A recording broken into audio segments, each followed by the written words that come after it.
আরজিকর কাণ্ডে এবং প্রিয়াঙ্কা হাসদার খুনিদের গ্রেফতার করতে ব্যর্থ, পুলিশি অরাজকতা, পুলিশি নির্যাতনের খুন, স্বাস্থ্য ব্যবস্থায় যে তলানিতে চলে গিয়েছে, আইন শৃঙ্খলা রক্ষা করতে ব্যর্থ রাজ্যের পুলিশ মন্ত্রী ও রাজ্যের স্বাস্থ্যমন্ত্রীর পদত্যাগের একটা প্রতিবাদী মিছিলের ডাক দিয়েছিলাম।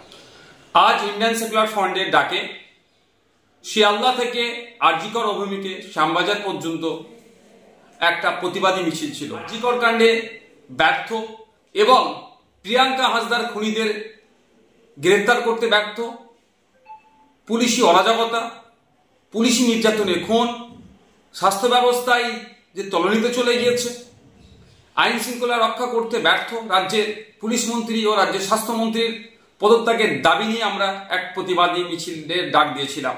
কিন্তু সকাল থেকে যেভাবে মুষলধারে কলকাতা শহর এবং শহরের আশপাশে বিভিন্ন জেলাতে বৃষ্টি হচ্ছে, ফলে যোগাযোগ ব্যবস্থা থেকে শুরু করে ট্রেনের যাতায়াতে সমস্যা হয়ে উঠছে, আমরা রাজ্য কমিটির পক্ষ থেকে আমরা বিবেচনা করলাম এই প্রাকৃতিক দুর্যোগের কারণে আমরা আমাদের এই আজকের শিয়ালদা থেকে আরজিকর অভিমুখে যে প্রতিবাদী মিছিলটা ছিল সেটাকে আমরা স্থগিত করলাম।